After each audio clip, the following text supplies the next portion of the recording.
चौपाल देखभाळा सगळ्या ग्रामीण भाई बहनाने राम राम सा भाई बहना जी चौपाल में यहाँ पर जिला नवा नवा विषय ले रहता है करा और सावटी जानकारी हासिल करा। उन्नीस प्रकार आज भी अपने चौपाल में यहाँ पर एक न्यारो निर्वल और एक नवादू विषय ले रहता है करसे और खासा मैं तो जानकारी हासिल करसे। भाई बहना आप सगला जानो के जीवन का विकास को अगर एकमात्र कोई बिंदु है जो को अपन ससु आगे तक ले जा सके है वो है शिक्षा। और जका आदमी ने बिका जीवन का मायने प्रारंभिक सुलेर जी लेवल तक बिना आवश्यकता है बटन तक अगर सही शिक्षा मिल गई तो वो आदमी आपका जीवन को संपूर्ण विकास कर सके है। और ई मनुष्य का संपूर्ण जीवन का विकास के लिए कि राज्य सरकार है चाहे केंद्र सरकार है वह सगली बड़ी चिंतित रहे कि मनुष्य ने पूरी शिक्षा मिल सके ताकि विकास जीवन को विकास हो सके। इसके लिए नियमित शिक्षा का कई पाउंडा है जो स्कूल हैं कॉलेज है विश्वविद्यालय है और भी के साथ ही साथ अपने भारत के माने एक ईएन की व्यवस्था है दूरस्थ शिक्षा जो आप घर बैठा आप अपनी सरकारी नौकरी करता भी हैं कामकाजी महिला में है तो आपका घरेलू कामकाज करता भी हैं आपके जीवन को जो सर्वोच्च उद्देश्य है शिक्षा प्राप्त करवा के मैंने हर क्षेत्र की आपकी शिक्षा प्राप्त कर सके। और भाई बहना आज को आपनो वही विषय रही दूरस्थ शिक्षा और ग्रामीण विकास कि ये दूर बेटी जी की शिक्षा है कि गांव का विकास किस प्रकार कर सके। और विकी जानकारी ले रहा अपने बीच पधारे डॉक्टर कमलेश कुमार जी मीणा साहब जिका इग्नू क्षेत्रीय केंद्र के मायने क्षेत्रीय सहायक निदेशक पद पर कार्यरत है। और डॉक्टर साहब कमलेश कुमार जी मीणा आप चौपाल स्टूडियो में घणो स्वागत है सर। नमस्कार, थैंक यू डॉक्टर साहब सबसे पहले तो जानकारी दो कि आज दूरस्थ शिक्षा कहीं है और इको कहीं उद्देश्य है। सबसे पहले जो सवाल किया कि दूरस्थ शिक्षा क्या है तो हमारे एजुकेशन सिस्टम को हमको समझना पड़ेगा, जानना पड़ेगा। जैसा कि आप हम अच्छी तरह वाक्य पे पहले से ही कि हमारे यहाँ पारंपरिक शिक्षा पद्धति होती है कन्वेंशनल एजुकेशन सिस्टम, जिसके तहत क्या होता है कि हमारे बच्चों को हमारी बालिकाओं को बच्चों को स्कूल कॉलेज में दाखिला लेना होता है और नियमित रूप से आपको क्लास लेने के लिए जाना पड़ता है, प्रैक्टिकल देने के लिए जाना पड़ता है। तो वहाँ पर एक आपकी पूरी सुबह 10 बजे से लेकर शाम को 5 बजे तक आपको वहाँ पर क्लास में स्कूल में जाना ही पड़ेगा। ये कन्वेंशनल एजुकेशन की अनिवार्य शर्त होती है।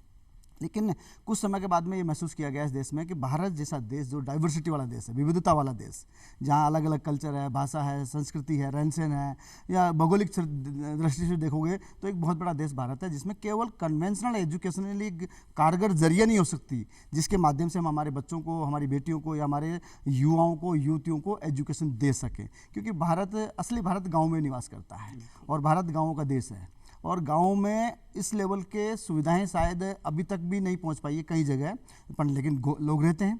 हमारे मुआसरे में बहुत सारे लोग, समाज में हमारे बच्चियाँ रहती हैं और जो समाज का अंग है उसका सरकार का मोटो है, सरकार का ध्येय है कि हर व्यक्ति तक शिक्षा पहुँचे। तो इसके लिए 1965 में करस्पॉन्डेंट एजुकेशन पत्राचार जिसको हम बोलते हैं, ये school of open learning SOL Delhi university के मार्फत शुरू की गई। लेकिन 20-15 साल बाद में ये महसूस किया गया कि पत्राचार शायद उस रिक्वायरमेंट को पूरा नहीं कर रहा है और 19 नवंबर 1985 को भारत में राष्ट्रीय मुक्त विश्वविद्यालय बनाया गया तत्कालीन सरकार ने।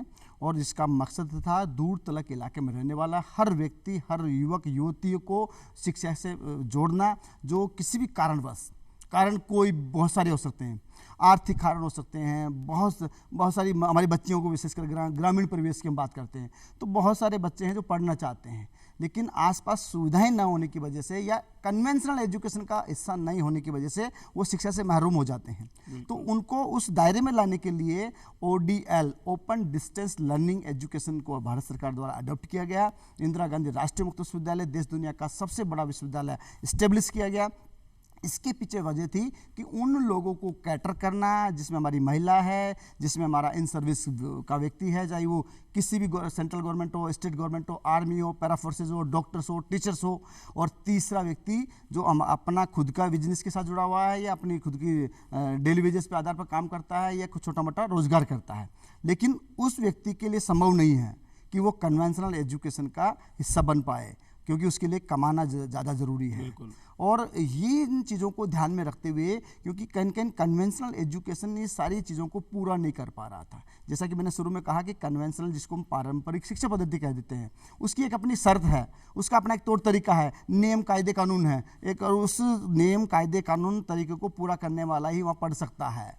बाकी अगर मेरा जैसा व्यक्ति जिसको जिक्र मैं अक्सर करता हूँ, मेरे विशेषकर ग्रामीण के हमारे बच्चों को प्रेरित करने के लिए, मोटिवेशन करने के लिए कि हम गांव में रहने वाला व्यक्ति ये इस बात निराश नहीं होना चाहिए कि गांव में प्रतिभा नहीं होती है। मैक्सिमम प्रतिभाओं का जन्म गाँव में होता है। बिल्कुल। और उनको अगर सही मायने में शिक्षा मिल जाए, एजुकेशन मिल जाए, सुविधाएं मिल जाए, तो वो सारे मुकाम हासिल कर सकते हैं जो दुनिया में हम लोग जितने भी विकसित देशों ने किए हैं। बिल्कुल जी, आप बताया कि एक कामकाजी आदमी है, एक सरकारी नौकरी वालों है, एक गृहिणी आपके, तो वह भी आपके उच्च शिक्षा को जो आपको सपनों है वो साकार कर सके भी के मायने सरकार आपकी पूरी भूमिका निभावे। तो अपना क्या उद्देश्य थे बताया, बिल्कुल एक सात्विक उद्देश्य, एक वंदनीय उद्देश्य है, पूरी दुनिया को, पूरा विश्व की सबसे बड़ी यूनिवर्सिटी इग्नू, तो आप जगह उद्देश्य बता रहा है इग्नू के मायने आप काफ़ी सालों से कार्यरत हो, तो का ये उद्देश्य की प्राप्ति करवा के मायने जो अपना संस्थान है जो सफल रही है? आज की तारीख में वर्तमान में इंदिरा गांधी राष्ट्रीय मुक्त विश्वविद्यालय का नेशनल लेवल पर इसका इसकी वो देखें, ग्रोथ देखें, इसका विकास देखें या इसकी एक्सपेंशन देखें, तो आज देखिए 56 रीजनल सेंटर पूरे देश में हैं। 2000 से ज़्यादा लर्नर सपोर्ट सेंटर, जिसको अध्ययन केंद्र हम बोलते हैं, स्टडी सेंटर हमारे देश में है, और लाखों की तादाद में हमारे साथ स्टूडेंट जुड़ता है। और विशेषकर आज के चौपाल कार्यक्रम में मैं विशेष फोकस करना चाहूँगा इस पर कि इंदिरा गांधी राष्ट्रीय मुक्त विश्वविद्यालय का पूरा फोकस ग्रामों के विकास को लेकर है। हमारे गाँवों का बदलाव कैसे हो, गाँव के अंदर हमारे बच्चों को अच्छी तालीम हासिल कैसे हो, तो उन व्यक्तियों तक पहुँचने के लिए रीच टू अनरीच्ड, जहाँ पर कोई नहीं पहुँचता वहाँ पर इंदिरा गांधी राष्ट्रीय मुक्त विश्वविद्यालय पहुँचने का प्रयास करता है। ये हमारा मोटो है कि ऐसे दुर्गम इलाकों तक जाना, वहाँ पर लोगों को एजुकेशन के लिए प्रेरित करना, विशेषकर हमारे दूर तलक इलाकों में, गाँव में, ढाणियों में, जहाँ बच्चे रहते हैं, महिला रहती है, बच्चियाँ रहती है। आपने जिक्र किया ग्रामीण महिलाओं का, हमारी महिलाओं इस देश में हमको फ़ख्र है इस बात का कि हमारी महिलाएँ दोहरी जिम्मेदारी आज जीवन से निभाती रही है। बिल्कुल, एक तो अपना परिवार संभालती है वो, लेकिन परिवार के साथ साथ अपना खुद का व्यक्तिगत विकास करने के लिए भी वो तत्पर रहती है। लेकिन ये देखा गया कि पारिवारिक जिम्मेदारी के तहत या पारिवारिक जिम्मेदारी के वजन के वजह से वो अपना विकास नहीं कर पाती है और कहीं कन्वेंशनल एजुकेशन से महरूम हो जाती है वो। तो ऐसे बच्चों के लिए, ऐसी महिलाओं के लिए, हमारी बच्चियों के लिए दूरस्थ शिक्षा सबसे मजबूत प्लेटफॉर्म है। एक बहुत बड़ी बात बताइए, आपके हर विद्यार्थी ने आपकी शिक्षा प्राप्त करने के लिए इंस्टीट्यूट तक जाना पड़े, लेकिन आप बता रही हो कि इग्नू खुद पूछ रही हो बैठा तक, चाहे वो रेगिस्तान है, चाहे बर्फीला पहाड़ है, जटे मोबाइल को नेटवर्क भी नहीं आ रही है, बटे इग्नू खुद जा रही है। ये हमारी यही मोटो है कि रीच टू अनरीच। आपने राजस्थान की जिक्र करो, जैसलमेर से लेकर जो दुर्गम इलाका है, हमारा स्टडी सेंटर वहाँ पर है। आप कश्मीर में बात करो, कश्मीर में पूरा इलाका देख लीजिए, कोई जगह ऐसी नहीं है जहाँ पर हमारा स्टडी सेंटर नहीं है। लाहौल स्पीति का, द्रास नोबरा में हमारा सेंटर है, करगिल में हमारा सेंटर है।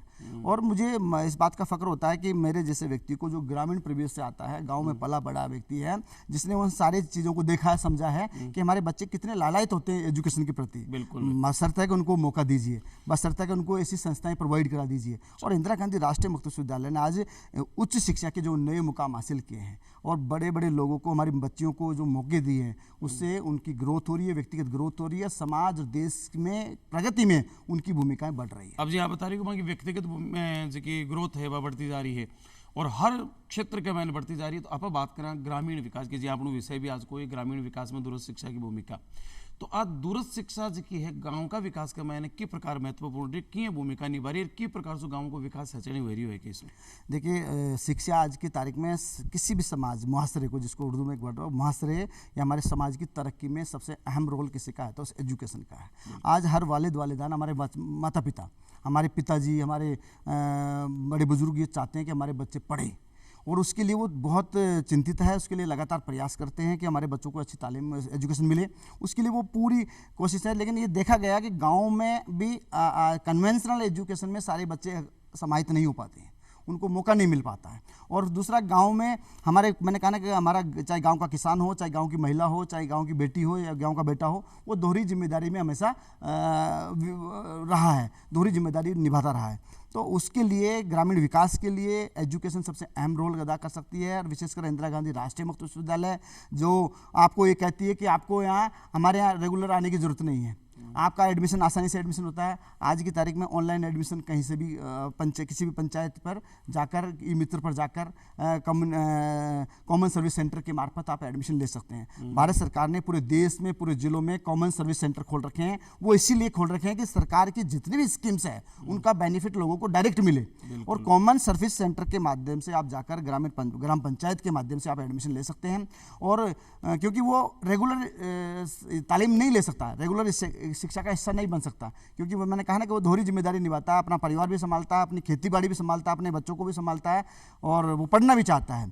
तो उनके लिए इग्नू सबसे बेस्ट प्लेटफॉर्म है, जहाँ पर रेगुलर आने की जरूरत नहीं है और वीकेंड में क्लासेस होती है। एक बार एडमिशन हो जाए, आपको घर बैठे स्टडी मटेरियल हम लोग देते हैं और ज्ञान दर्शन के थ्रू, टीवी चैनल्स के थ्रू, स्वयं प्रभा चैनल्स के थ्रू, दूरदर्शन के थ्रू हम आपको ऑनलाइन एजुकेशन देने का भी प्रयास करते हैं। आप घर बैठे भी हमारे वीडियो सुन सकते हो यूट्यूब के माध्यम से, फेसबुक के माध्यम से, तो ये FM ज्ञानवाणी चैनल्स के माध्यम से, तो ये तमाम बताओ कि पूरी प्रक्रिया आप जी बताओ फार्म कद भरे जाए जी, आप बता दिया कि आपको बेटे जो हर पंचायत का मायने आप जा रहे जो ये मित्र बेटे कर सको, लेकिन एक फार्म कद निकले, एक के मायने फिर प्रक्रिया कहीं वे और किस प्रकार से आप परीक्षा कद वे भी कौन कौन सा कोर्स अंक बारे में जरूर जानकारी दो साहब। इंदिरा गांधी राष्ट्रीय मुक्त विश्वविद्यालय साल में 2 बार एडमिशन देता है, जुलाई और जनवरी। अच्छा, साल में 2 बार एग्जाम करवाता है, जून और दिसंबर। मतलब अब आबाड़ी जी की जनवरी में है, अभी जनवरी में आज का कार्यक्रम देख रहे हैं, दूर शिक्षा का माध्यम से आपका जीवन की उन्नति करबो चाहे तो भाई याद रख जो जनवरी का महीने एक ओपन जी की दूर शिक्षा है बेगा फार्म भरा जासी, बाकी जानकारी आप दे रही हो। तो साल में 2 बार एडमिशन, साल में 2 बार परीक्षाएं और ऑनलाइन एडमिशन, ODL एडमिशन, तो ये तमाम तरह की फैसिलिटी इंदिरा गांधी राष्ट्रीय मुक्त विश्वविद्यालय देता है। और जो हमारे साथ जुड़ना चाहता है वो हमारी वेबसाइट में आपको मेंशन करता हूँ www.ignou.ac.in पर जाकर आसानी से ऑनलाइन एडमिशन ले सकते हैं आप। और किसी भी प्रोग्राम की जानकारी चाहते हो, कॉमन प्रोस्पेक्टस के माध्यम से आप डाउनलोड करिए। हर साल इंदिरा गांधी राष्ट्रीय मुक्त विश्वविद्यालय कॉमन प्रोस्पेक्टस जारी करता है, वो भी ऑनलाइन आज की तारीख में उपलब्ध है। और उस प्रोस्पेक्टस में आप उन तमाम प्रोग्रामों के बारे में जो UG PG diploma certificate level के इंदिरा गांधी राष्ट्रीय मुक्त विश्वविद्यालय चलाता है, 21 स्कूल्स के माध्यम से तकरीबन 245 से ज़्यादा प्रोग्राम आज की तारीख में इग्नू ऑफर करता है, जिसमें मास्टर लेवल का प्रोग्राम्स भी है, ग्रेजुएशन लेवल के प्रोग्राम्स भी है, डिप्लोमा भी है, सर्टिफिकेट भी है और अवेयरनेस प्रोग्राम्स भी है। तो ये सारे प्रोग्राम्स इंदिरा गांधी राष्ट्रीय मुक्त विश्वविद्यालय 2 मोड में, ओपन डिस्टेंस लर्निंग मोड में और ऑनलाइन एजुकेशन मोड में उपलब्ध करवाता है। क्लास की प्रकार से लगे फिर परीक्षा का सिस्टम है। ओपन डिस्टेंस लर्निंग में कहा ना कि रेगुलर आपको आने की जरूरत नहीं होती। जैसे आपका एडमिशन कंफर्म होता है, आपको एक स्टडी सेंटर आपकी प्रोग्राम की नेचर के हिसाब से, आपने जिस प्रोग्राम में दाखिला लिया है उसके हिसाब से हमने अलग अलग हायर एजुकेशन संस्थाओं में, कॉलेजों में, यूनिवर्सिटीज में हमारे स्टडी सेंटर होते हैं। अपने राजस्थान में कितना स्टडी सेंटर है, कटे जी आपने? हमारे हर डिस्ट्रिक्ट में, जैसे रीजनल सेंटर की बात करूँ तो 2 रीजनल सेंटर है, जोधपुर और जयपुर, और हर डिस्ट्रिक्ट में लगभग आज हमारा 1 या 2 सेंटर काम कर रहे हैं। कहीं ब्लॉकों में भी स्टडी सेंटर इग्नू के काम कर रहे हैं। सारे गवर्नमेंट कॉलेजों में हमारे स्टडी सेंटर है और हर सिटी में आपको इग्नू का स्टडी सेंटर मिल जाएगा, जिसके मार्फत आपको जैसे ही आपका एडमिशन होता है हम आपको स्टडी सेंटर अलॉट करते हैं। आपने जिक्र किया कि कैसे उसकी क्लासें होती है, क्या उसका मोड ऑफ कम्युनिकेशन होता है, तो हमारी जो क्लासें होती है वीकेंड में होती है, क्योंकि हम हमारे स्टूडेंट्स का जिसको हम लर्नर्स बोलते हैं, हमारे विद्यार्थी का नेचर हम जानते हैं कि वो विद्यार्थी फ्री नहीं है, वो विद्यार्थी किसी न किसी सरकारी जॉब में, प्राइवेट जॉब में या अपने निजी व्यवसाय में व्यस्त है, तो वो मंडे टू फ्राइडे हमारे पास आ नहीं सकता। तो उसके लिए हमने प्रोविजन बना रखा है, उसके लिए सुविधाएं इग्नू ने डेवलप की है कि आप सैटरडे संडे वीकेंड के दौरान या मॉर्निंग में या शाम को क्लास अटेंड करना चाहें तो कर सकते हो। उसको काउंसलिंग बोलते हैं हम लोग, एकेडमिक काउंसलिंग सपोर्ट सर्विस के लिहाज से आप अपने सेंटर पर जा सकते हो और अपने विषय से संबंधित, अपने विषय के एक्सपर्ट के साथ विचार विमर्श कर सकते हो, चर्चा कर सकते हो। कोई क्योरी है, कोई समस्या है तो उसको जान समझ सकते हो। भाई बड़ा बहुत अच्छी बात बताई कि आपने राजस्थान में जितनी भी सरकारी कॉलेज हैं बाकी महीना का स्टडी सेंटर है और वीकेंड का महीना आप सप्ताह का जगह अंतिम दिन है, बाकी महीना जगह सप्ताह आपने जी सब्जेक्ट का महीना अपन जानकारियाँ प्राप्त कर रही है, बिकॉज संबंधित शिक्षक से मिला विस्तार के साथ विशद भी का चर्चा कर सकें और निश्चित रूप से आप जो उद्देश्य है वो पूर्णतः साकार कर सकें हैं। और कई जगह तो अपने राजस्थान के मैंने ब्लॉक स्तर भी एक शिक्षण केंद्र है जगह के माध्यम से आप शिक्षा प्राप्त कर रहे हैं। तो अपने जीवन का उद्देश्य न सफल करने के लिए बहुत ही अच्छे माध्यम है दूरस्थ शिक्षा। अब आप बात करें डॉक्टर साहब, तो एक तो परंपरागत शिक्षा है और एक है अपनी दूरस्थ शिक्षा। तो अब दोनों का जो को शिक्षण है या इसको आप पढ़ा, एक मैं कई अंतर है, एक कीमत को भी आप देखा तो एक परंपरागत शिक्षा में एक अलग कीमत है, इनमें के प्रकार है, तो कहीं अंतर ही मैं मोटा सा बेसिक चीज़ तो जैसा कि मैंने शुरू में कहा कि कन्वेंशनल एजुकेशन में एडमिशन लेने का तरीका अलग है। आपको वहाँ या तो एंट्रेंस देना पड़ता है, प्रीवियस परीक्षा, या आपकी परसेंटेज देखी जाती है और जिनके जो उस एंट्रेंस टेस्ट को क्वालिफाई करता है या जिसकी परसेंटेज अच्छी होती है उसी को दाखिला मिल पाता है। बिल्कुल। तो तो उस दायरे में वो सब बच्चे नहीं पढ़ पाते हैं। ग्रामीण परिवेश में हमारे विशेषकर महिलाएं या कई लोग ऐसे भी होते हैं जो रेगुलर क्लास अटेंड नहीं कर सकते। अगर आप रेगुलर नहीं जाएंगे तो आपका नाम कट जाएगा, आपके प्रेजेंट फाउल हो जाएंगे, आपको क्लास एग्जाम के लिए डिस्क्वालीफाई कर देंगे। तो ये कई सारे रेस्ट्रिक्शन कन्वेंशन एजुकेशन में होता है। और तीसरा आपने जिक्र किया कॉस्ट वाला, अफोर्डेबिलिटी एजुकेशन ऐसी होनी चाहिए जो सब उसको वहन कर सके, सब उसके खर्चे उठा सके।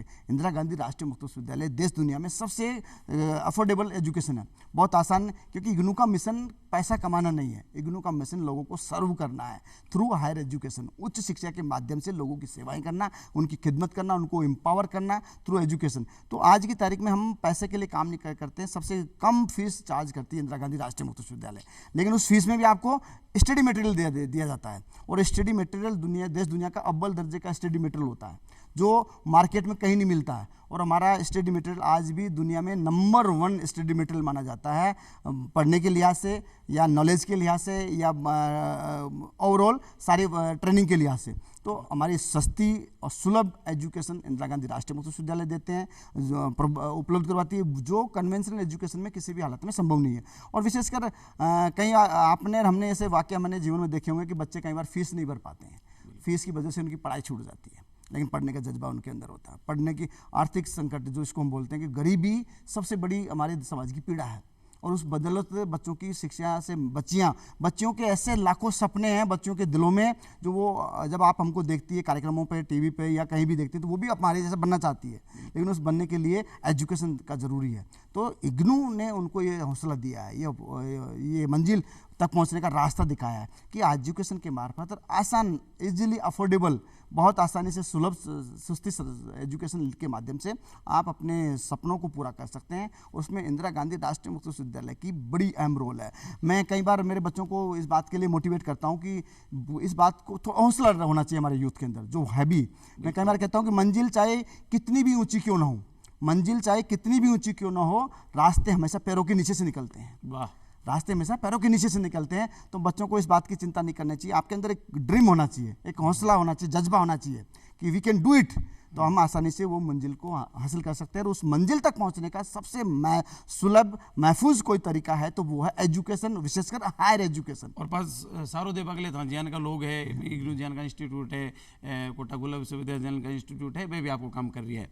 अब एक बात करना चाहिए, आपने कुछ प्रैक्टिकल सब्जेक्ट है, तो वह प्रैक्टिकल सब्जेक्ट है, वहाँ की पढ़ाई तो एक आदमी प्रयोग करके ही सीख सके है, तो बी की पढ़ाई फिर किस प्रकार संभव दूर शिक्षा में?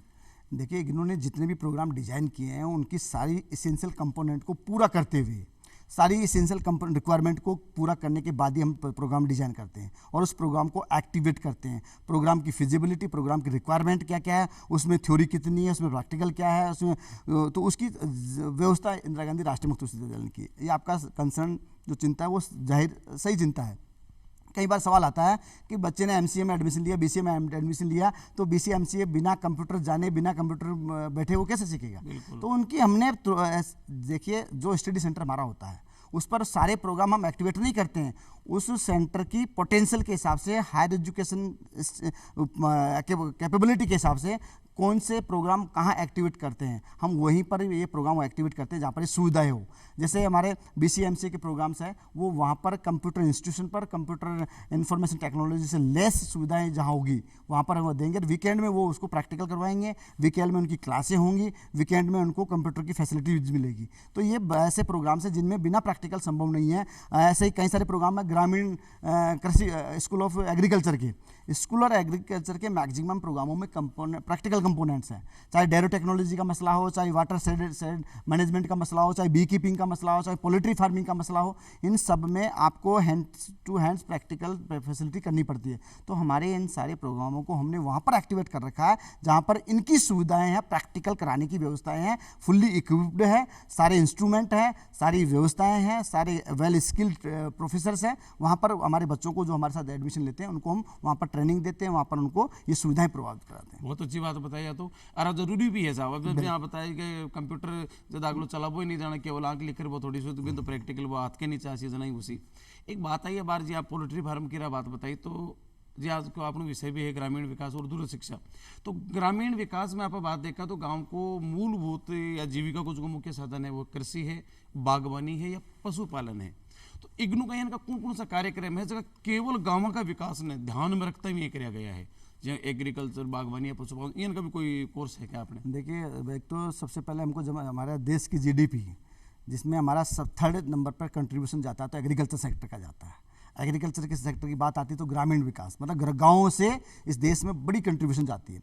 और अभी पिछले कई सालों से, पिछले 25-50 सालों से हमारी कृषि के प्रति लोगों का नज़रिया बढ़ा है। सबसे ज़्यादा प्रॉफिट देने वाला कोई सेक्टर है तो कृषि है, सबसे ज़्यादा देश को इनकम देने का काम करता है तो कृषि कर रहा है। तो उसमें स्कूल ऑफ एग्रीकल्चर द्वारा आज की तारीख में हमारे पास कई सारे प्रोग्राम्स संचालित किए जा रहे हैं, जिसमें आपने जिक्र किया पोल्ट्री फार्मिंग का हो, डेयरी टेक्नोलॉजी का हो, मीट टेक्नोलॉजी का हो, मधुमक्खी बी कीपिंग का हो, वेजिटेबल्स एंड सेरेब्रल पॉलिसी वाला हो, कई सारे food safety and quality management वाले हों। ये सारे प्रोग्राम्स इंदिरा गांधी राष्ट्रीय मुक्त विश्वविद्यालय के माध्यम से चलाए जा रहे हैं। अभी रिसेंटली एक प्रोग्राम हमने post graduate diploma in agro business में शुरू किया, एग्रीकल्चर पॉलिसीज में शुरू किया। तो ये सारे प्रोग्राम्स कहीं कहीं आपको उस अपना स्वरोजगार विकसित करने में मदद करते हैं। डेयरी टेक्नोलॉजी, डेयरी का चलन आज गाँव में कितना ज़बरदस्त हो रहा है, मधुमक्खी पालन की कितनी चलन हो रही है आज। तो उनके लिए आपको उस फील्ड का जानकार, उस फील्ड में स्किल्ड होना जरूरी है। उसके लिए इंदिरा गांधी राष्ट्रीय मुक्त विश्वविद्यालय ने ऐसे कई सारे प्रोग्रामों का विकसित किए हैं, जिससे हमारे ग्रामीण में रहने वाले कृषि आधारित व्यवसाय से जुड़ने वाले युवक युवतियों को या हमारे ऐसे व्यक्ति जो पढ़े लिखे कम हैं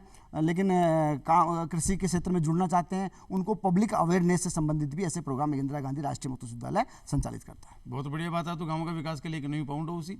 और एक बात आप देखा कि कोई टाबर है वो 10वीं तक पढ़ लियो, आज अचानक आप टीवी कार्यक्रम देखो और भी कहीं हूस जागी यार मैं भी आगे की पढ़ाई पढ़ सकूं, तो कौन सा टाबर है जो परीक्षा स्कूल की भी है, कॉलेज की भी है, कौन कौन सा टाबर है जो फार्म भर सके या कत्तो गैप दे या 10 साल छोड़ दिए अचानक भी जा गई, तो ये कोई व्यवस्था में भी बारे में जरूर बताओ आप। ये बहुत वाजिब प्रश्न है आपका कि हमारे देश में ड्रॉप आउट रेट, हाँ, पढ़ाई छोड़ने का रेशियो बहुत ज़्यादा है।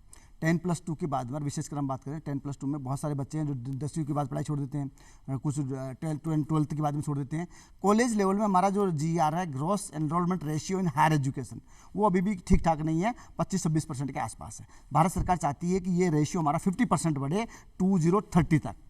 और उसके लिहाज से सरकार ने उनको वो तमाम बच्चे जो ड्रॉप आउट है, जो पढ़ना चाहते हैं, जिसका आपने जिक्र किया, लाखों की तादाद में जो हमारा प्रोग्राम देख रहे हैं, कई बच्चों के मन में 2-3 साल बाद में 10वीं की पढ़ाई छोड़ने के बाद में ख्याल आता है, 12वीं की पढ़ाई छोड़ने के बाद ख्याल आता है। तो मैं उन सबसे गुजारिश करूंगा कि इंदिरा गांधी राष्ट्रीय मुक्त विश्वविद्यालय 10+2 के बाद में जो व्यक्ति पढ़ना चाहता है, पढ़ाई छोड़े कितने भी साल हो जाए, आपको पढ़ने का जज्बा आपके पास में, आप हमारे यहाँ आकर दाखिला ले सकते हैं। कोई उम्र का बंधन नहीं, कोई उम्र की सीमा नहीं, आप जब चाहो, जब चाहो तब आप हमारे पास आ सकते हो। साल में 2 बार एडमिशन, साल में 2 बार एग्जाम, अपनी मन इच्छा अनुसार जिस भी प्रोग्राम आप चाहते हो करना, अपनी इच्छा अनुसार प्रोग्राम में दाखिला ले सकते हो। और ड्रॉप आउट का कोई आपको सर्टिफिकेट इग्नू नहीं मांगता है कि आपने 10 साल गैप दे दिया, 5 साल का गैप दे दिया, 3 साल क्या कर रहे थे, कोई वो नहीं पूछता। इग्नू माइग्रेशन नहीं लेता है, इग्नू माइग्रेशन देता है।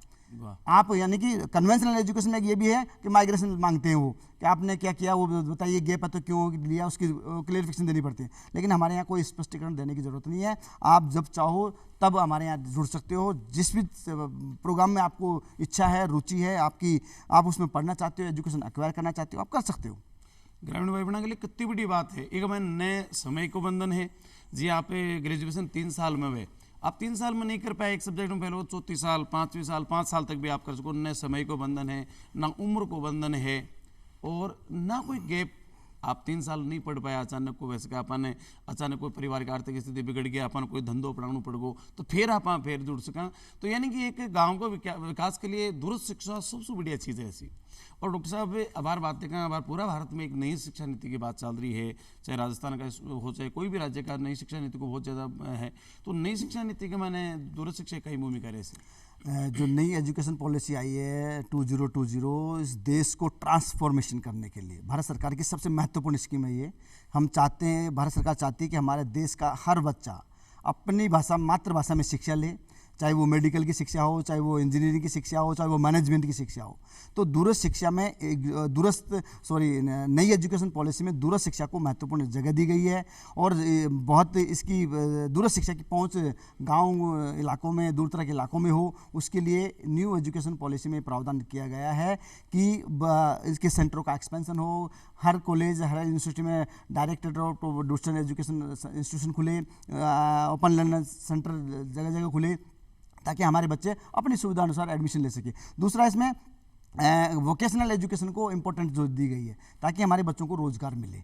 और जो पहले का सिस्टम था उसको दुरुस्त बदल कर एक नया सिस्टम, क्योंकि हमारे बच्चे भारत गाँवों का देश है, ग्रामीण संख्या ज़्यादा है, अपने यहाँ अलग अलग भाषा है, अलग अलग बोली है, लोकल डायलेक्ट्स में बच्चों को, अंग्रेजी में हमारे बच्चे आज भी निपुण नहीं है, हिंदी सब जगह नहीं बोली जाती है। तो इंदिरा गांधी राष्ट्रीय मुक्त विश्वविद्यालय में भी रीजनल लैंग्वेज पर आधारित एजुकेशन एक्सपेंशन को बढ़ाया है और आज की तारीख में 13 से 14 रीजनल लैंग्वेज में हम लोग एजुकेशन दे रहे हैं। ऑनलाइन काउंसलिंग स्वयं प्रभा चैनल के माध्यम से, जो भारत सरकार के 4 चैनल हमको दिए गए हैं, उनके माध्यम से हम अलग अलग भाषाओं में लोगों को एजुकेशन देने का काम कर रहे हैं। दूसरा इनिशिएटिव अभी भारत सरकार ने इग्नू के मार्फत से लिया है कि हम रीजनल क्षेत्रीय भाषाओं में भी कोर्स डिजाइन करेंगे। कुछ में इग्नू कर चुका है, कुछ में उस पर काम चल रहा है। तो ये कई सारी कार्यक्रम इंदिरा गांधी राष्ट्रीय मुक्त विश्वविद्यालय कर रहा है। इसके पीछे वजह है लोगों को अपनी मातृभाषा में शिक्षा देना। इसके लिए इंदिरा गांधी राष्ट्रीय मुक्त विश्वविद्यालय लगातार प्रयास कर रहा है। डॉक्टर कमलेश कुमार जी, आप चौपाली स्टूडियो में पधार्या, इन वास्ते आपने घणो धन्यवाद। और भाई बहना समय की मर्यादा में और आशा कर आज को कार्यक्रम आपने दाया उसी निश्चित रूप से ग्रामीण विकास का एक नया आयाम लिखवाड़ो आज को कार्यक्रम रहसी। फिर मिलसे एक नया विषय के साथ, जतने चाहूँ आपसे इजाजत। राम राम साहब।